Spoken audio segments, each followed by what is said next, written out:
level that out and potentially maybe even turn the tables onto NXPE. Well, here we go. We're going to see if the turntables do happen and take us to a game number 3. Ladies and gentlemen, welcome to game 2. NXPE versus BREN. And NXPE with the 1-0 so far. And I got to say, man, I think it just starts for BREN in the jungle right here. Letting Kyle TZ have a better time. You can already see El Pizzo trying to get the information he needs.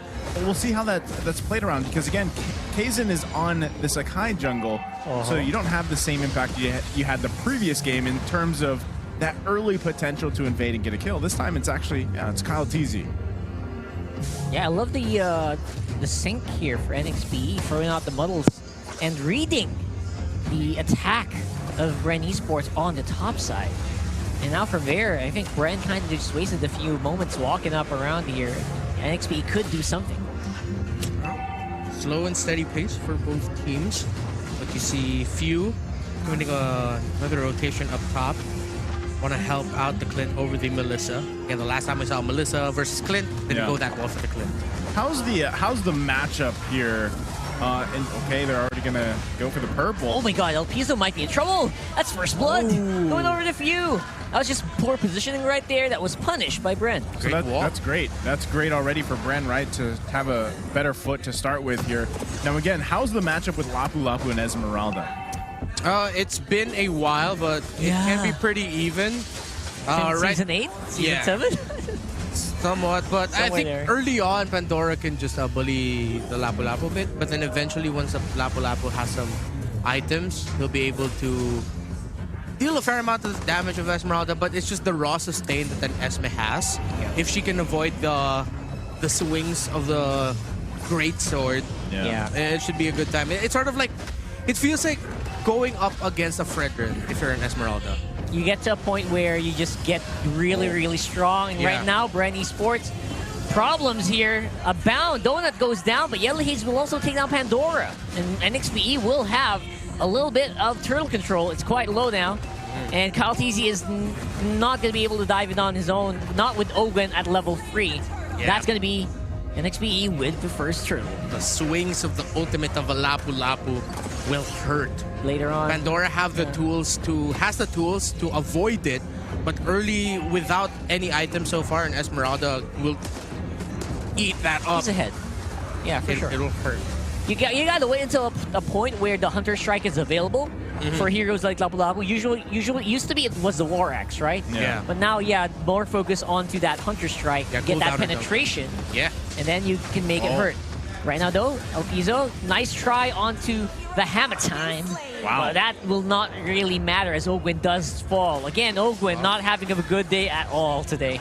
I like the way, I mean, NXP is just kind of rotating. They're setting this pace, and I mean, even the layering of abilities and ultimates that they're doing, you know, without any hesitation is really showing, at least for these 5, the synergy that's there for them. The question is, can BREN actually stop this from continuing to go, I mean, turn around? I mean, the gold lead is very minuscule. It doesn't really matter 500 gold in. But NXPE, if they can secure these objectives, it's gonna flip eventually. So they've got to have some type of answer against that. And again, when you're talking about an Akai jungle paired with a Lolita roam, those are already 2 tanky heroes to deal with. And at the same time, you've got the Cult Altar, right? There's a lot to deal with for BREN. They need to have the damage plus the setup available to them to really kind of capitalize on that. That's right. You gotta reel it in. You gotta feel it. You gotta feel around for that pressure point, because we haven't even seen a big Cult Altar play yet. Right? I don't think they're. I hope that they're ready for it, because right now, even without it, NXP is doing pretty good. Right? It's the quick, aggressive rotations. BREN Esports really can't find that situation where they need to force out that Cult Altar just yet. And right now, the rotations of NXP are supplemented again by the movements of this man, Renajay, in the XP lane, doing everything he can to just quickly clear lane ASAP, and then immediately go to the mid lane, just leaving the Esmeralda alone, knowing that he can put a bigger impact into the game and in the map if he rotates to somewhere in the mid lane, as we saw earlier. Yeah, that's the thing, right? Again, this is only the second time that we're going to be seeing Lapu Lapu brought to the table. I'm surprised some other teams haven't brought it out yet, but maybe depending on how this game, the outcome of this game is, maybe we'll see Lapu Lapu more in the playoffs, because it's definitely showing from the previous game that was, or the other game that Lapu Lapu debuted in, and to now, and it's still early on, but it's definitely a good hero to consider, right? And also kind of shakes things up in the XP lane. And this is what we were talking about the previous series, where the Yuzhong came out, right? Which has now, I think, appeared twice as well. And that's the thing, right? You want to see these shakeups or these experiments, or as Wolf and OSX put it, the S factor, the surprise factor, because yeah, because it is usually it's saved for the end, right? The second phase of the picks, and then it completely kind of throws people off, because I think still, even in this season, we said this in season 9 as well, XP lane is kind of underrated, right? It really is. It really is. XP lane is underrated, and so at this point, I just want to see how this Lapu Lapu continues to play. Yeah. You know, with Yuzhong coming back, Lapu Lapu coming back, I hope someone has it in their hearts and their minds to give Khalid a chance again. Khalid, Yes. man. I miss Khalid. I know it was because of nerfs to Khalid that eventually he really fell out of favor. But there was a point where Khalid was one of the EXP laners, man, alongside Lapu Lapu and Yuzhong. 2 seasons ago. Yeah. Around that time. We start bringing Khalid back, man. We got to bring Alpha. Yeah. I mean, Let's not go that crazy. you know what? nice Carl soon. TZ tried to make it work. Again, if Carl TZ can't make it work, I don't know who can. Right, Jungle Alpha So- back in Jungle season Alpha. 7. Yeah, He tried. He tried very hard. Multiple games didn't work out. I mean, so Alpha got the whole rework and everything, Yeah. you know, everything. But we'll now, find out. going back to the game, this next turtle, the second one of the game, is up.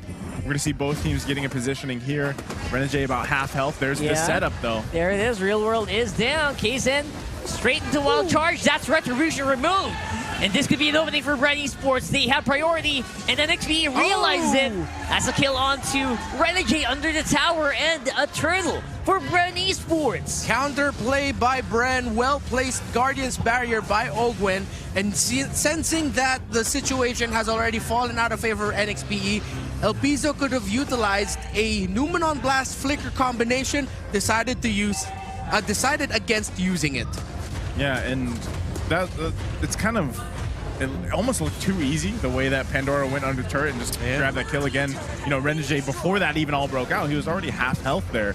So unfortunately for him, he got cut off, out of position, goes down. And all of that, all those little actions now resort into a almost 4K gold lead here for BREN, as they also get this turret.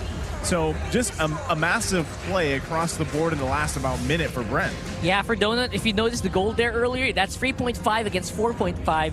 So the Clint was apparently a pretty good pick for BREN Esports here. Really did make a big impact on the game. They were able to help him out. Now has 2 kills early on in the game. Lisa needs to get out of here. And we were talking about it earlier, BREN Esports in game number 1 just straight up outplayed. Great discipline by NXPE in game number 1, but now BREN Esports, it's their turn to outplay NXPE against the draft that looks like it will work well for NXPE. BREN is just winning this right now with swift, decisive rotations in great individual and group play all around the map. Yeah, 4.6k gold here as an advantage for BREN Esports.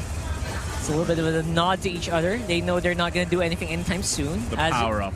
As XP laners do. Yeah, it's a little cheeky possible bait there too, but now Kaizen's got to fight for his buff here. Rest of the team going to have to help him out, or he just forfeits it over to BREN. Actually, the Akai is having a big trouble here in this game. Can't really get any good pin-ups against the wall.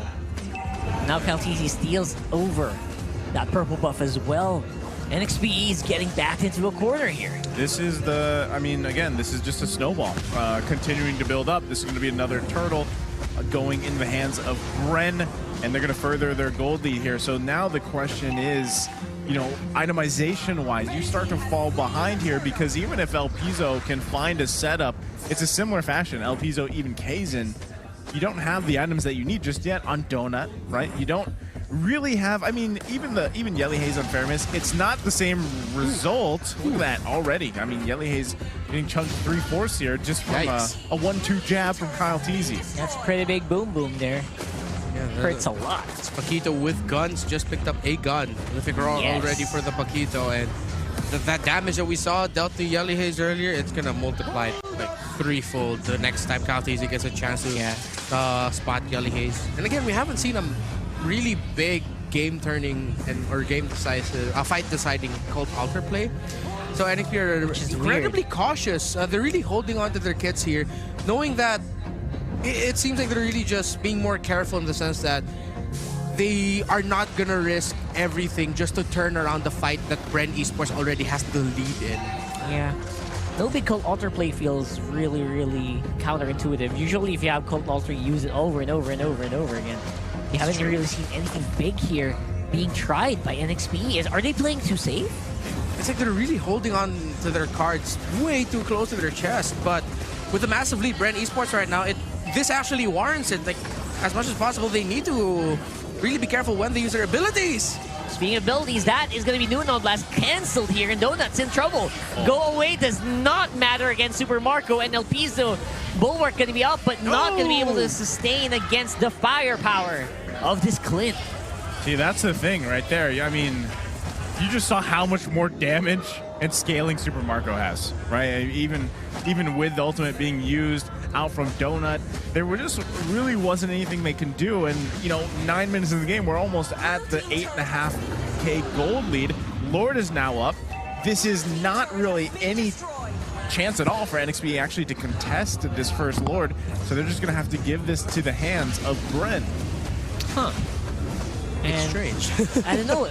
NXPE is just like a candle just dying out right now. Yeah. They're not really doing anything. They're not trying to reignite the flames or anything. They're just standing by and waiting for Donut, waiting for Renegade to get into shape. Yeah. Again, Cult Alter not even used at all here. Yeah, they're waiting for a big turnaround. The window of that is shrinking and shrinking. BREN Esports, after NXP set the early pace with the aggressive rotations, BREN Esports rotated aggressively themselves. After that, BREN Esports just it's like they found their flow. They found their momentum.